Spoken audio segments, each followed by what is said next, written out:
जयंत, जिस यूनिवर्सिटी से निकले, डिग्री हासिल की, उसी को कह रहे हैं कि ये तो यूनिवर्सिटी बेकार है, फर्जी है, तो विधायकी से इस्तीफा दे दें, सांसदी से संदीप इस्तीफा जी, दे दे राहुल गांधी, ये कह हम रहे हैं अभिषेक झा। नहीं नहीं, वो तो कहेंगे संदीप जी, लेकिन मेरा यह कहना है कि हम इस संस्था की विश्वसनीयता चाहते हैं कि जनता की नजर में बहाल रहे। इस संस्था का हमारे मन में बहुत सम्मान है। और इस लोकतांत्रिक व्यवस्था में कोई भी स्वायत्त संस्था हो, लेकिन संस्था में बैठे हुए मौजूदा लोगों पर भरोसा नहीं है। आप इस अंतर को समझें। और आपने खुद कहा कि अगर यह वजह बता देता चुनाव आयोग कि किन लोगों के नाम किन कारणों से वो उड़ा रहा है, तो फिर हमको अदालत जाने की जरूरत ही नहीं पड़ती। ये तो इसने भद्द पिटवाली चुनाव आयोग ने अपनी। और उसके बाद आज जो है कई लोगों से हमारी बात हुई, वो बूथ स्तर तक जो भवन जहां पर उनकी वोटिंग होती है, जहां वो वोट डालने जाते हैं, वहां ये कहा। और एक जगह का मैं आपके सामने आंकड़ा रखूं, पटना जिले में फुलवारी शरीफ में एक यादव बाहुल इलाका है, धराईचक, वहां 214 लोगों के नाम गायब हैं। और अधिकांश लोगों को यह बताया जा रहा कि वो स्थानांतरित होने की वजह से, जबकि वो वहीं खेती किसानी कर रहे हैं। तो हमको जब वजह पता चल नहीं, अब जाए। तो वो विस्तृत लिस्ट मैं भी आ गई जयंत, मैं अब इसीलिए कह वो रहा हूँ। विस्तृत लिस्ट भी आ गई, कारण भी बताने पड़ेंगे, आधार को भी माना जा रहा है। तो जो जी आपकी जी। जितनी शंकाएं थी उनका निवारण होता तो दिखाई दे रहा है, चाहे वो सुप्रीम कोर्ट का डंडा चला हो या जैसे भी हुआ हो। अब वोटर अधिकार यात्रा निकालने के बजाय अपने बीएलएज को सक्रिय करके, बूथ लेवल एजेंट्स को, ये लिस्ट पूरी तरह से दुरुस्त करा लो ना। आप तो नहीं राजनीति करने चले हैं ना, सड़क पर उतरे हुए हैं। नहीं, यही काम है हमारा। राजनीति करने को बहुत खराब ढंग से चित्रित किया गया है, चाहे वो नाजुक क्षणों में हो या सामान्य लम्हों में। लोग कहते हैं नहीं, हमको इसमें राजनीति नहीं करना चाहते। क्यों नहीं करना चाहते भाई? राजनीति 24 घंटे करने की चीज है। राजनीति बहुत ही सुंदर शय है। हम तो ये कह रहे हैं कि बार बार हम लोगों का मखौल उड़ाया गया। इस उच्चतम न्यायालय का जो एक निर्देश की शक्ल में अंतरिम फैसला है उसके पहले, कि नहीं नहीं, और आज भी कुछ लोग, भांट किस्म के लोग, ये बात कहते हैं कि नहीं, इनके बीएलए की तरफ से तो कोई शिकायत ही नहीं प्राप्त की गई है चुनाव आयोग के द्वारा। एकदम ये ढिठाई है चुनाव आयोग की कि हमारे बीएलए जब वहां जाते हैं शिकायत करने, तो उसको इंडिविजुअल वाले कॉलम में डाल देता है कि ये व्यक्तिगत शिकायत दर्ज कराया है वहां के मताधिकारी ने। अब ये जब खेल चल रहा है, तो इसीलिए तो हमको इस तरह की हरकतों पर भरोसा नहीं है। और अभी तो इनका जो आरओ था वहां चंडीगढ़ के मेयर के चुनाव में, अनिल नहीं, पर मसीह, अब जो ऐसा लगता है सड़क कि पर आप उनके भी लेकर उनसे गए भी हैं नीचे जयंत, जो मेरा दूसरा जाने सवाल दिए। है आज के कार्यक्रम जी का, जनता की अदालत तय करेगी ये चुनावी नतीजा जो भी आए बिहार में। जी जी। अगर आपकी जीत होती है तो भाई आरोपों में दम था, या नहीं हार नहीं, होती है तब कहोगे देखिए हम पहले बता रहे थे। जनता की नहीं, अदालत में फैसला होने वाला है क्या दरअसल? हम हम तो यह कह रहे हैं कि गांधी भी एक केस लड़ रहे थे और ब्रिटिश रूल के खिलाफ, और अपियर हुए, और उन्होंने कहा कि एक अदालत जो है आत्मा की अदालत भी होती है, और वो दुनिया की किसी भी अदालत से बड़ी होती है। हम तो कह रहे हैं कि चुनाव आयोग खुद अपने गिरेबां में झांक कर देखे कि क्या तमाशा बना दिया है, और किस तरह का फ्रिवोलस ढंग की बात की जा रही है कि बताइए हम किसी की माँ बहन बेटी बहू का वीडियो कैसे जारी कर सकते हैं? 45 दिन तक वीडियो बना के रखने में ये मतलब, ये आप सोच सकते हैं? मैं कहता है ना कि लड़ाई तो आप लड़ सकते हैं किसी से, लेकिन वो लुचपना, वो कमीनगी, वो ढिठाई, वो बेहयाई आप कहां से ले आएंगे? हम कह रहे हैं कि चुनाव में जीत हो कि हार हो, चाहे जिस पक्ष की, उससे क्या लेना देना है? और हार जीत के आधार पर नैतिकता को नहीं तय किया जा सकता।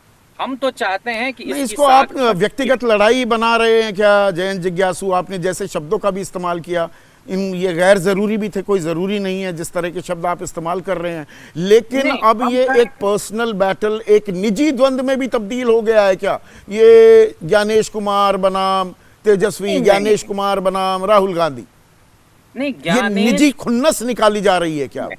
ये तो अप्रिय स्थिति होगी कि कोई स्वायत्त संस्था चलाने वाला आदमी राजनैतिक बयानात दे, राजनैतिक दलों के इशारे पर काम करे। अभी आपने टीएन शेषन साहब का जिक्र किया, हमको याद है, वो 92 के बाद की भी बात मैं कर रहा हूँ। 95 के चुनाव में बिहार में 4 महीने तक चुनाव को खींचा गया, और राजनीतिक लोगों से गुफ्तगू करके, और बिहार में राष्ट्रपति शासन लगाने के लिए गवर्नर जो है वो चीफ मिनिस्टर या सरकार के बजाय सीधे चुनाव आयोग को रिपोर्ट कर रहा है या केंद्र सरकार को कर रहा है। ये तमाशा जब हुआ तो सोमनाथ चटर्जी साहब और शरद यादव जी, इन दोनों लोगों ने जबरदस्त बहस नहीं की। नहीं, ये और अब लोकसभा सिलेक्टिविज्म में हो रही है TN क्या? सेशन मैंने आया कि इसीलिए नारे भी लगे। 1992-93 का TN सेशन का उदाहरण दिया, 2009 का नवीन चावला का दिया। अब ये मैंने कहा कि अखिलेश यादव 95 कह में रहे भी हैं कि हुआ था। 2017 में चुनाव हुआ, चुनाव आयोग ने सारे अधिकारी बदल दिए थे, लेकिन 19, 22 और 24 के चुनाव में कोई अधिकारी नहीं बदला गया। हम तो ये तो हम तो मतलब कह रहे ये हैं तो कि जब अंतहीन एक युद्ध हम शुरू हो गया है क्या सत्ता पक्ष और विपक्ष में? नहीं, हम व्यक्तिगत स्तर पर इसको नहीं ले जा सकते, क्योंकि हम समझते हैं कि हम एक जिम्मेदार दल हैं और नेता प्रतिपक्ष चाहे लोकसभा के हों या बिहार विधानसभा के, हम टकराव की स्थिति में क्यों जाएंगे? ये होते कौन है?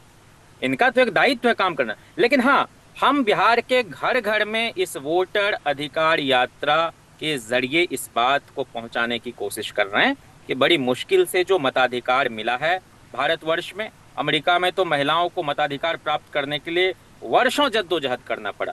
हमारे यहाँ डेमोक्रेसी जो है 32 दांत के साथ आई थी, और उस लड़ाई को, पुरखों की लड़ाई को, नहीं, ये गांधी कहां के पर आखिरी क्या क्या व्यक्ति को चीजों की वंचित कर लड़ाई दिया जाएगा। लड़ेंगे? ईवीएम से होते होते वोट चोरी पर आ गए। हम कह रहे हैं जहां भी मैनिपुलेशन की गुंजाइश होगी, संदीप जी, आप बताइए ना कि 6 जनवरी से लेकर 31 जुलाई तक 7 महीने में आप जो है 22 लाख लोग बिहार में मर गए। फिर तो emergency like, medical emergency like situation है। नहीं, वो तो फिर कह रहे हैं बिहार वो के पास 20 साल में, वो 22 लाख का आंकड़ा 20 साल का है। कल ज्ञानेश कुमार ने ये भी ज्ञान दिया, वो भी समझ से खैर परे ही नहीं, मुझे दिखाई उनका दिया। ज्ञान पर एक सेकंड जयंत, महेश भाई, ये हलफनामा हलफनामा हलफनामा दो वरना माफी मांगो, चुनाव आयोग हलफनामा क्यों नहीं दे देता कि जो हमारी लिस्ट बनाई हुई है पूर्णतः शुद्ध है, 4 भी वोटर आईडी हों तो भी वो एक ही जगह वोट कर पाएगा? हमने ऐसी व्यवस्था बना रखी है। अब कौन सी व्यवस्था है? शपथ पत्र पर हस्ताक्षर करके दे दें, दूसरों से मांग रहे हैं, खुद भी करके दिखा दें। He should set an example. नहीं,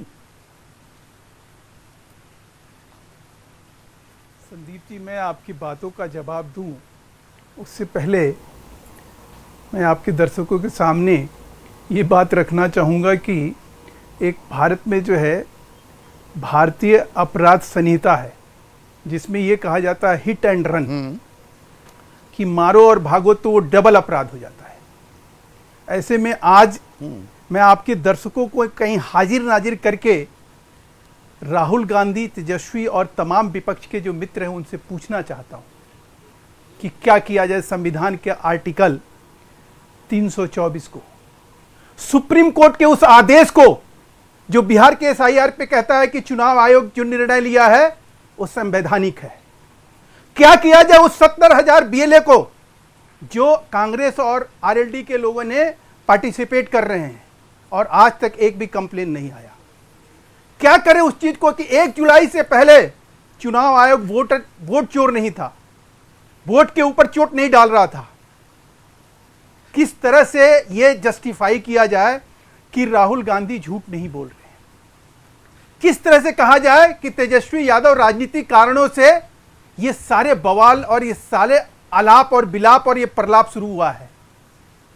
क्या चुनाव से पहले 13 मार्च को संसद में राहुल गांधी ने जब चिल्ला चिल्ला के छाती पीट पीट के ये और कल्याण बनर्जी क्या कह रहे थे कि भाई चुनाव जो है अब जो भी होगा वो मतदाता सूची को जांच परख के होगा। कर्नाटक में बोगस वोट के ऊपर सवाल खड़ा करते हैं कि वहां बोगस वोट बनाए जा रहे हैं, बोगस वोट के जरिए चुनाव जीते जा रहे हैं।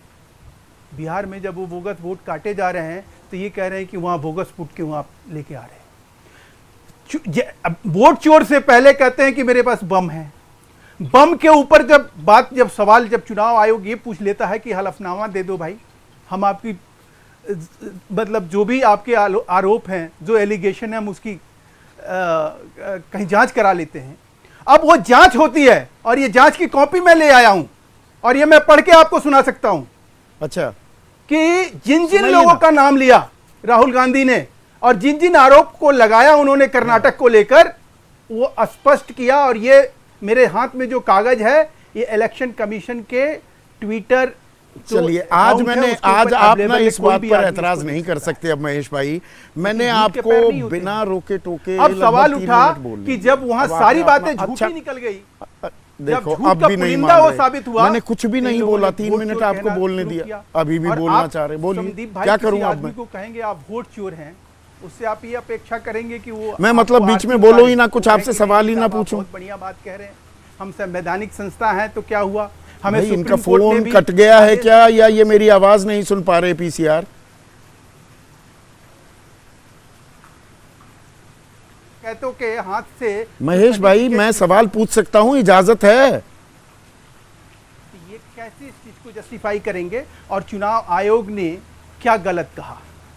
अगर मान लीजिए आपको आवाज आ रही चुनाव है, मैं आयोग सवाल पूछ और सकता ज्ञानेश हूं या गुप्ता जी बोलते ने चले अगर ये बात जाएंगे? कही,